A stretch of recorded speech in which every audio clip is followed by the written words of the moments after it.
창립 44주년을 맞이한 여러분들, 우리 은혜교회 목사님, 모든 성도들 주님의 이름으로 사랑하고 축복합니다.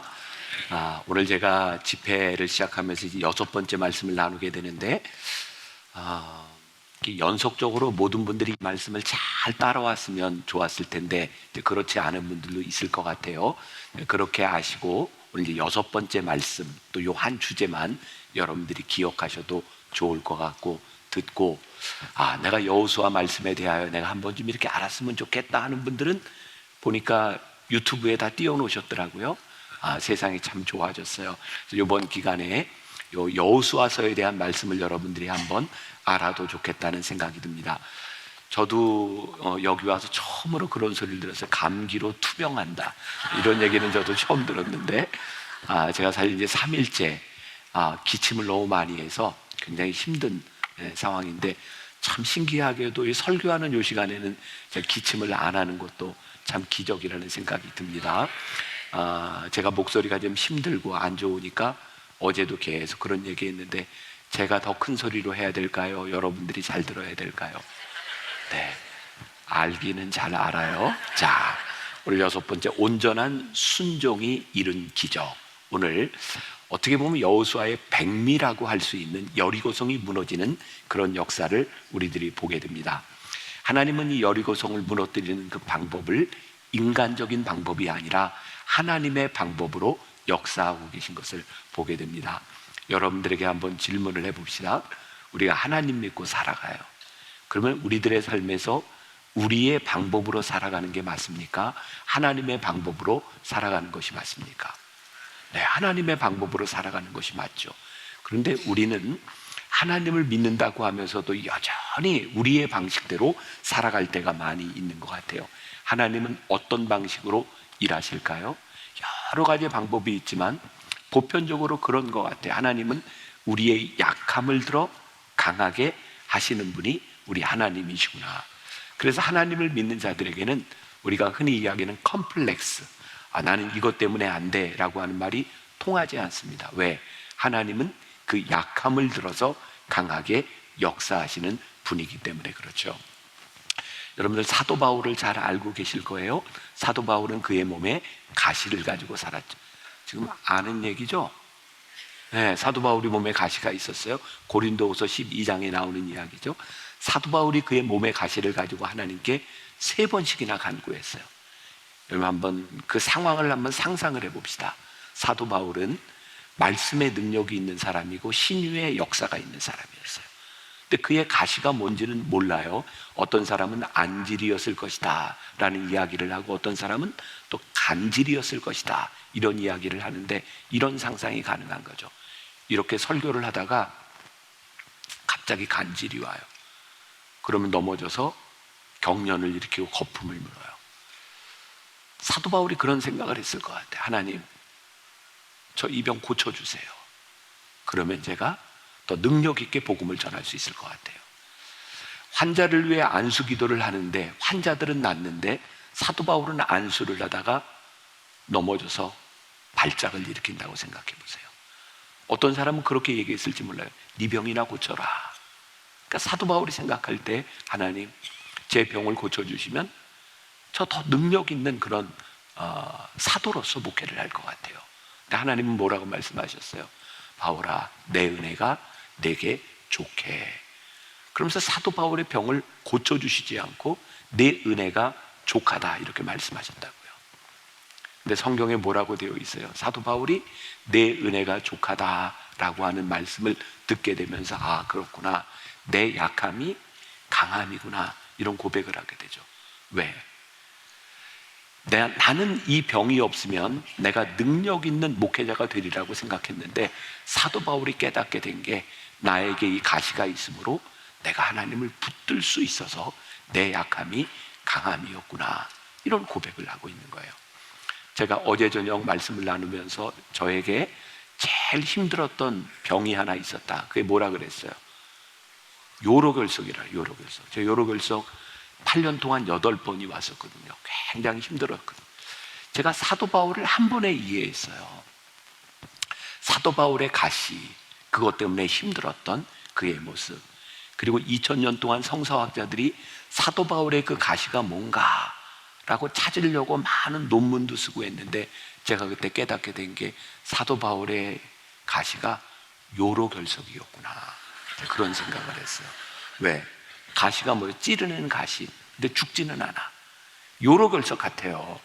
근데 혹시 여러분들 밖에 나가서 제가 44주년 기념 부흥회를 하면서 사도 바울의 가시가 요로결석이었다, 이런 얘기 절대 하시면 안 돼요. 그러니까 아무 근거 없어요.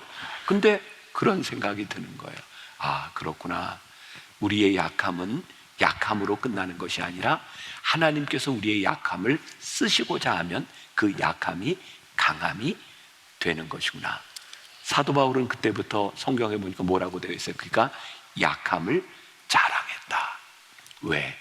내가 약함 때문에 무너지는 것이 아니라 내가 약함 때문에 하나님이 쓰시는 것을 알기 때문에 그래요. 우리들이 하나님 앞에 쓰임받는 제일 중요한 게 있다. 늘 하나님 앞에서 우리들이 약한 존재가 되는 거예요. 제가 이제 7번째 말씀 가운데 이 이야기는 조금 더 이어가게 될 텐데, 지금 여기서는 안 해요.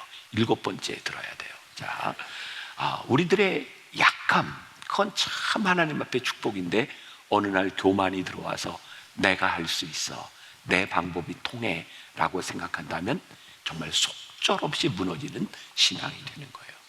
제가 창립 44주년을 맞이하는 우리 은혜교회에 그런 말씀을 드리고 싶어요. 하나님이 여러분들에게 많은 은혜 주셨잖아요. 그런데 그 은혜가 오늘날 우리들에게 교만이 되면 하나님이 쓰시지 못한다. 우리 신앙인의 관건은 우리들이 어떻게 끝까지 하나님 앞에 겸손할 수 있느냐에 대한 문제일 것 같아요. 제가 아마 첫날 이런 얘기를 한 것 같아요. 우리의 신앙은 understanding, 내가 이해하기 때문에 하는 게 아니에요. 우리가 하나님을 trust, 하나님을 믿기 때문에 우리들이 나아가는 것이지, 신앙은 절대로 나의 이해로 되어지는 것이 아니다. 앞으로 여러분들에게 주어진 이 교회 역사 가운데 여러분들이 꼭 기억했으면 좋겠어요. 내가 이해가 되어야, 내 마음에 들어야 되는 일이 아니라 내가 하나님을 믿고 하나님을 신뢰하기 때문에 내가 할 수 있는 일이 무엇인가를 생각하는 사람이 될 수 있다면, 그런 교회가 될 수 있다면 하나님께서 이 교회를 끝까지 쓰시리라. 자, 오늘 이제 본문으로 좀 들어가 봅니다. 우리가 너무나 잘 아는 이야기죠. 마음이 편하죠. 아는 이야기에서 하나님께서 어떤 전략을 주셨어요? 야, 너 여리고성을 하루에 한 바퀴씩 며칠 동안, 엿새 동안 돌아라. 그리고 마지막 날은 7바퀴를 돌고 양강나팔을 불면서 소리를 지르면 여리고성이 무너지게 될 것이다. 자, 상상을 해보세요. 이게 얼마나 바보 같은 짓이에요. 여러분들 같으면 지금 이 명령을 듣고 어떻게 행할 것 같아요? 이 여리고성은 BC 7000년 전 이 인류 역사 가운데 가장 오래된, 가장 견고한 성읍입니다. 그런데 이스라엘 백성들이 수십만이 하루에 한 바퀴를 돌아요. What a stupid. 네? 이튿날 또 한 바퀴를 또 돌아요. 3일날 또 한 바퀴를 돌아요. 문제는 뭐냐면, 여러분 성경에 이렇게 나와 있죠. 3일째 되니까 오른쪽 귀퉁이가 약간 허물어지고 4일째 왼쪽이 쫙 금이 갔고, 그렇게 돼 있나요? 아니에요. 6일 동안 아무런 변화가 일어나지 않았어요. 우리 신앙에 제일 힘든 게 뭔지 아세요? 하나님의 명령과 하나님의 약속과 하나님을 신뢰하고 우리들이 살아가는데, 우리들의 삶에 어떤 변화도 일어나지 않을 때 우리가 제일 힘들어요. 문제는 7일째 하나님께서 정하신 그 시간에 여리고성이 무너졌지만, 우리들에게 제일 힘든 것은 이 약속이 이루어지기 전까지의 이 시간이 우리들에게 너무 힘든 거예요. 그래서 성경에 보니까 여호수아가 사람들을 향해 뭐라고 얘기하냐면, 너희들이 이 성을 도는 동안, 옛날 성경에 보면 너희들이 들레지 말라 이렇게 표현이 되어 있어요. 들레지 말라. 영어 성경에는 completely silence라고 되어 있습니다. 6일 동안 매일 한 바퀴씩 도는데 아무 일도 일어나지 않을 때 아무 소리 하지 마. 좀 우리들의 문제를 우리는 잘 알아요. 내가 원하는 시간에 내가 원하는 일들이 일어나지 않을 때 우리들의 마음속에는 불평이 생겨요. 그리고 불평을 우리들이 말로 표현해요. 여러분들 그런 거 경험했잖아요. 불평이 전염성이 있습니다. 내가 이렇게 잘 참고 있었는데 옆에 사람이 불평을 하면 그래 맞아, 사실은 나도 그렇게 생각했어. 아 그래 맞아. 불평이 전염성이 있어요. 만일 6일을 도는 동안 아무런 변화가 일어나지 않는데 이스라엘 백성 중에 누가 불평을 이야기하기 시작했다면 아마 7일까지 이스라엘 백성들이 거기를 돌지 못했을 수도 있어요. 그래서 여호수아를 통하여 말씀하시는 거예요. 너희들이 성을 돌 때 들레지 말아라. Completely silence. 아무 말하지 마. 그리고 그 성을 돌라고 이야기하는 거예요. 자, 우리의 신앙이 제일 힘든 거, 우리가 하나님을 믿고 우리들이 신앙생활을 하는데 내 생각이 들어오면 제일 힘들어요. 내 생각에는 이게 한 이틀 3일 지나가면 뭔가 좀 보여야 되는 거 아니야? 5일 6일째 되면 뭔가 좀 보여야 되는 거 아니야? 내 생각이 있는 거예요. 근데 뭐라고요? Completely silence. 아무 말 하지 말고 하나님의 명령을 따라 돌으라고 이야기해요. 굉장히 중요한 포인트가 하나 있어요. Completely silence. 그들이 침묵하는 시간은 누구의 시간일까요? 하나님의 시간이에요. 하나님이 일하시는 시간이에요. 우리의 눈에 보이지 않지만 하나님이 일하시는 그 시간들을 통하여 7일째 여리고성이 무너져요. 우리들은 가끔 이런 생각을 또 하기도 하는 거예요. 하나님, 그냥 한 번에 7바퀴 돌고 끝내시지. 뭐 이렇게 6일 동안 한 바퀴씩 돌아야 돼요. 근데 그거 아세요? 한 바퀴씩 도는 6일이 없었다면 7일째 7바퀴를 도는 일은 무의미했다는 것. 우리들이 하나님의 명령을 따라 순종한다고 하는 것은 때때로 우리들의 삶에 무의미하게 보이는 그 시간들을 침묵하며 우리들이 따라가는 거예요. 근데 우리들이 기억해야 될 건 우리들의 침묵의 시간에 하나님은 일하고 계신다. 출애굽기 14장 13절에 유명한 말씀이 있어요. 너희는 두려워하지 말고 가만히 서서 여호와께서 오늘 너희를 위하여 행하시는 구원을 보라. 이스라엘 백성들이 출애굽에서 홍해를 건널 때 세상에 뒤에서는 애굽 백성들이 쫓아오고 앞에는 홍해가 놓여 있는데 모세를 통하여 뭐라고 말씀하여? 가만히 서서 하나님께서 너희를 위하여 행하시는 구원을 보라. 우리가 가만히 있는 시간은 아무것도 하지 않는 시간이 아니라 하나님께서 일하시는 시간이라는 것을 우리들이 기억해야 된다. 자, 다시 한번 우리들이 생각해야 될 것, 6일 동안 아무런 변화가 일어나지 않는 그 시간, 순종을 했음에도 불구하고 우리들에게 아무것도 일어나지 않는 그 시간, 그 시간은 헛된 시간이 아니라 하나님께서 일하고 계신 시간이라는 것을 우리들이 기억해라. 오늘 제가 여러분들에게 누군가에게 이 말씀을 드리고 싶고 누군가에게 이 말씀이 적용이 될 것 같아요. 여러분들 믿음으로 잘 참아오셨어요? 기도하면서 여러분들이 잘 참아오셨어요? 불평하지 말고 기다리세요. 하나님께서 우리들에게 행하실 일, 하나님이 우리들에게 약속을 성취하는 그 일은 우리의 시간이 아니라 하나님의 시간을 통하여 이루어지는 일이라고 하는 것을 기억해라. 아마 제가 그제 저녁에 그런 말씀 드렸던 것 같아요. 우리 교인들 중에, 우리 신앙생활 하는 사람들 중에 작정하는 사람 많이 있어요.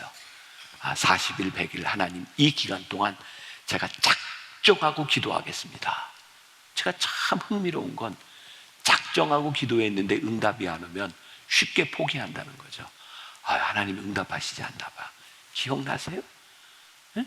작정은 지가 하고 하나님이 시키신 기간이 아니잖아요. 근데 우리는 내가 작정하고 내가 원하는 때에 하나님의 역사가 일어나지 않으면 우리는 그게 아니라고 생각할 때가 많이 있어요.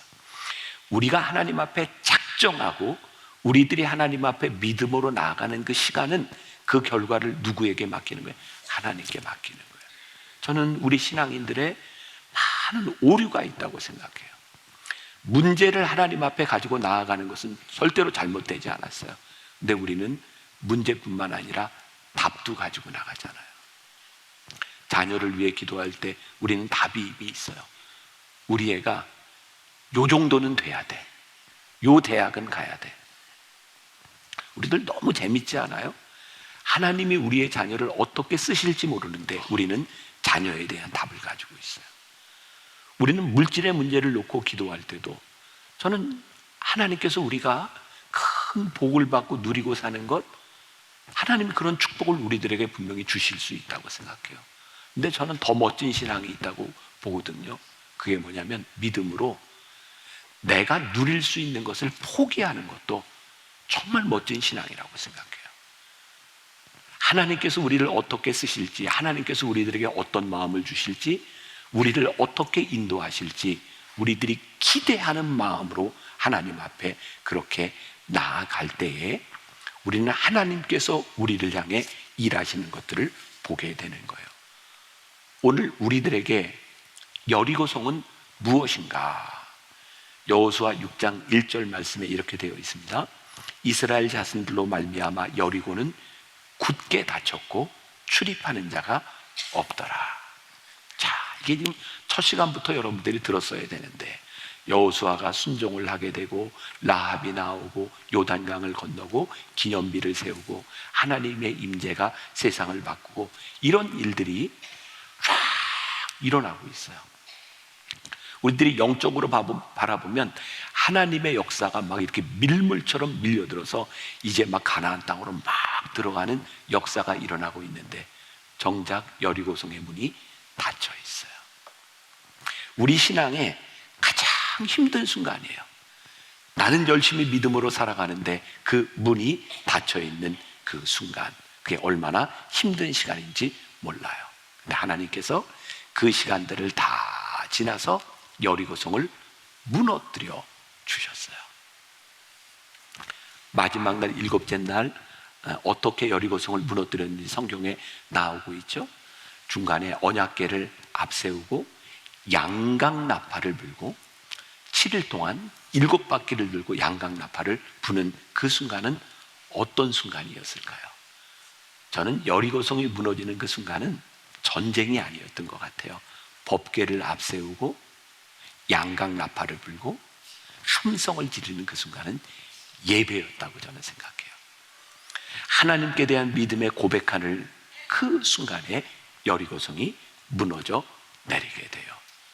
근데 하나님께서 여리고성을 무너뜨리고 이스라엘 백성들에게 명령하신 게 있어요.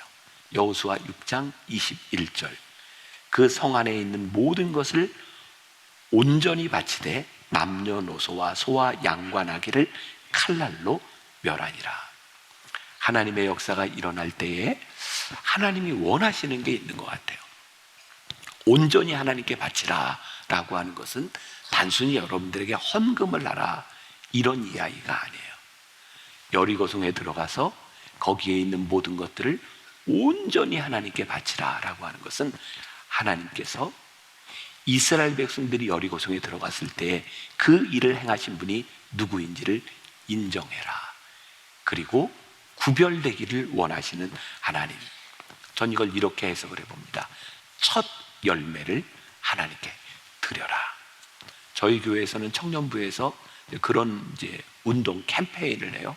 얘들아, 너희들이 직장에 들어가서 첫 열매를 하나님께 드려보면 어떨까?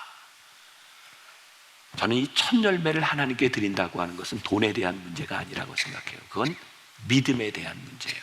만일 교회에서 청년들에게 헌금을 통해 그 돈을 많이 걷어들인다고 생각한다면 뭐하러 첫 열매를 드리라고 하겠어요? 1년쯤 지난 다음 열매를 드려라. 그러면 훨씬 더 액수가 많을 거예요. 첫 열매는 어쩌면 인턴 기간을 지나면서 온전한 월급을 못 받는 순간일 수도 있어요. 근데 첫 열매를 드려라. 그 말은 뭐냐면 너희들이 인생을 시작하면서 너희들의 삶이 하나님의 것임을 너희들이 믿음으로 고백해라. 저는 그건 너무나 중요한 일이라고 생각하거든요. 저희 아들이 목사인데 목회를 하다가 이제 공부를 러스쿨을 이제 하고 러펌에 들어가서 월급을 받았는데 꽤 많이 받았어요.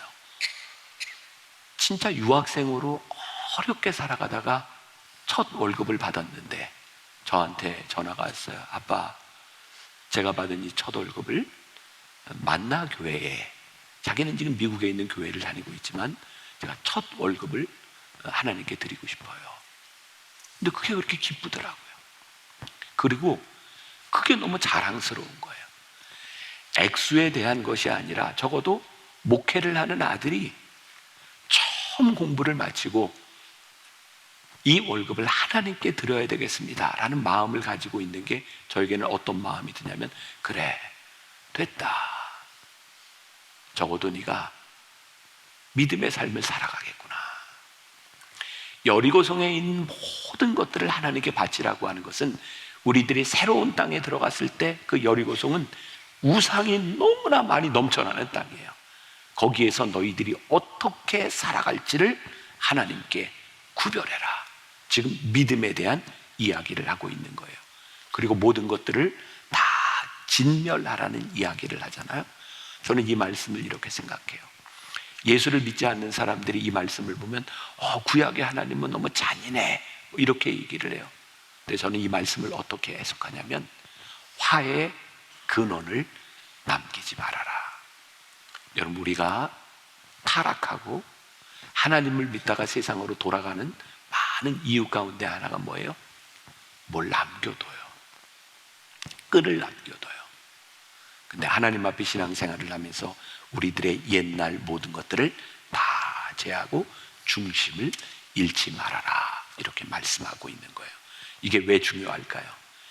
이스라엘 백성들이 처음부터 이 가나안 땅에서 신앙생활을 한 것이 아니라 40년 동안 방황하고 있다가 이제 하나님의 명령을 따라 들어오게 된 거예요. 여러분들 한 번쯤은 살아가면서 그런 결심 해보셨죠? 남자들은 막 이렇게 근육 키우는 거 해보셨어요? 그런 로망 있지 않아요? 식스팩 한번 만들어 봐야 돼. 그런 로망 없으셨나? 그런데 뭐 그런 얘기를 하더라고요. 우리들이 이렇게 근육을 기르는데 몸이 그 운동한 근육을 기억하는 시간이 한 77시간? 그래서 우리들이 근육을 만들기 위해서는 그 77시간 안에 지속적으로 운동을 해야 된다는 거예요. 그렇게 우리들이 근육을 만들어가는 것도 쉽지 않은 일인데, 진짜 힘든 건 운동을 하는데 잘못된 습관을 바꾸는 거예요. 저는 요즘 테니스를 치거든요. 예전에 한 20년 넘게 테니스를 치다가 한 17년 다 이렇게 이제 칠 시간이 없다가 작년부터 다시 시작을 했어요. 그래서 이제 코치를 봤는데 저한테 이 그립을 잡는 자세부터 바꾸라는 거예요. 요즘 사람들, 이거 얘기해도 되나? 이게 옛날에는 제가 배울 때는 이게 플랫하게 이렇게 딱 밀어치는 거였거든요. 근데 요즘은 다 이렇게 막 깎아서 쳐요. 스핀을 줘요. 이 그립 자세를 바꾸라고 하는데 그게 그렇게 힘든 거예요. 안 와닿는구나. 다른 얘기를 해야 되겠다. 네. 제가 운동하면서 저는 목사들이 되게 남한테 배우는 걸 안 좋아해요. 말을 잘 안 들어요. 참고하세요. 한 목사님 목사들은 잘 말을 안 들어요. 제가 운동을 하는데도 저는 이렇게 배우는 것보다 내가 그냥 알아서 하는 게 운동이었는데, 제가 처음으로 정식으로 배운 운동이 하나 있어요. 그게 뭐냐면 아이스 스케이팅 쇼트트랙을 제가 한 10년 정도 탔거든요. 멋있지 않아요? 네, 제가 그걸 타게 된 이유는 제가 이제 심장에 스텐트를 하고 의사 선생님이 심장을 좀 건강하게 하기 위해서는 종아리와 허벅지에 펌핑을 하는 운동을 해라. 그래서 스케이트를 시작을 했어요. 다행히 저희 교회 바로 앞에 실내 링크가 있고, 저희 교회 이제 교인 권사님 중에 한 분이 여러분들 잘 아는 최민정, 김민석 이런 사람들 가르치는 감독이에요. 처음으로 제가 스케이트를 정식으로 배워봤어요. 제가 또 놀랄 얘기를 하나 할까요? 네, 제가 지금 타고 있는 스케이트 날이 최민정 선수 날입니다. 제가 날 바꿀 때도 제가 바꿔서 제가 받아가지고 타고 있어요. 스케이트를 이렇게 제가 배우는데 우리 교인 중에 유일하게 저한테 그 감독 권사님이 소리를 지르는 사람이에요. 여러분 쇼트랙 할 때 제일 멋있는 게 코너웍 할 때 이렇게 쫙 돌아가는 거잖아요. 손 짚고. 아유, 이걸 보여줄 수도 없고 이거 참 너무 그게 멋있잖아요. 근데 요게 넘어갈 때 발이 안쪽으로 이렇게 싹 들어가야 되는데 이게 발이 이렇게 벌어지면 보기도 안 좋고 속도도 안 나고 그래요. 근데 제가 이렇게 코너웍을 할 때면 그 권사가 저한테 소리를 지르는 거예요. 스케이트장에서. 목사님, 폼이 그게 뭡니까? 옛날에 논바닥에서 타던 습관을 버리세요. 그리고 막 저한테 소리를 질러요. 옛날에 우리 그냥 논바닥에서 이러고 탔잖아요. 근데 그 습관을 버리라는 거예요. 근데 그게 그렇게 어렵더라고요. 근데 진짜 멋지게 스케이트를 타려면 그 습관을 버려야 되는 거예요. 우리들의 신앙이 새로운 곳에서, 하나님 우리를 부르신 곳에서 우리들이 새롭게 신앙생활 하는데 우리의 옛 습관이 남아있으면 우리들이 올바로 신앙생활 하는 게 쉽지 않아요. 그래서 우리들이 영적인 어떤 단계에 이르기까지 우리들의 습관을 만들어가는 우리들의 죄의 근원들을 내어버리는 것들이 우리들에게 참 중요해요. 적용. 혹시 여러분들이 신앙생활을 하면서 우리들에게 남아있는, 우리들이 세상으로 다시 끌려 들어갈 수 있는 화의 근원이 무엇인지를 생각해 보아라. 오늘 하나님께서 이스라엘 백성들에게 모든 것을 하나님께 바치고 모든 것을 진멸하라고 하는 것은 하나님이 여리고성을 통해서 무엇을 원하고 계세요? 너희가 나의 백성이 되고 내가 너희의 하나님이 되기를 원하시는 그 마음이 여기에 있는 거예요. 오늘 여러분들에게 이제 제가 도전을 드리고 싶어요. 여러분들은 뭐에 제일 약하세요? 약점. 제가 어제도 돈, 여자, 명예 이런 얘기를 했는데 여러분들이 보기에 저는 돈에 약할 것 같아요? 명예에 약할 것 같아요? 여자에 약할 것 같아요? 저는 저 자신을 보니까 여자에 제일 약해요. 제가 저는 돈에 대한 욕심이 별로 없어요. 그리고 명예에 대한 욕심도 별로 없어요. 근데 여자가 맘먹고 저를 유혹한다 그러면 야, 이거 내가 이겨낼 수 있을까? 그래서 저는 제 삶의 시스템을 이거 안 믿는데 저를 유혹하는 여자도 있어요. 아예 그런 유혹에 들어갈 수 없는 삶의 시스템을 제가 만들어 놓고 살아요. 우리들에게는 모든 약점이 다릅니다. 사단은 우리들의 강점을 파고드는 것이 아니라 우리의 약점을 파고들어요. 우리들이 여리고성에서 여리고성을 무너뜨린 것이 문제가 아니라 그 무너뜨린 여리고성에서 우리들이 어떻게 하나님의 사람으로 살아갈 것인가. 44년 동안 하나님께서 은혜교회를 여기까지 인도하신 것이 그 은혜가 지금 우리들에게 중요한 것이 아니라 은혜의 자리로 불러주신 우리가 어떻게 이곳에서 하나님의 은혜를 살아낼 수 있을까를 여러분들이 고민하지 않는다면, 여러분들이 기도하지 않는다면 하나님이 더 이상 은혜교회를 쓰실 수 없는 거예요. 저는 선교학을 공부하면서 교회 성장에 대한 그런 공부를 했거든요. 인류 역사 가운데 50년 이상 지속적으로 성장하는 교회를 거의 찾아볼 수 없습니다. 머릿속에 생각해 보세요. 생각나는 유명한 교회들, 50년 이상 지속적으로 성공하는 교회들이 있는가? 왜 그럴까요? 성공한 것이 문제가 아니라 하나님께서 우리를 여리고성으로 불러들이셨을 때 그 믿음을 지키고 지속된 축복을 이어가는 게 훨씬 더 힘든 일이라는 거예요. 약속은 아직 끝나지 않았다.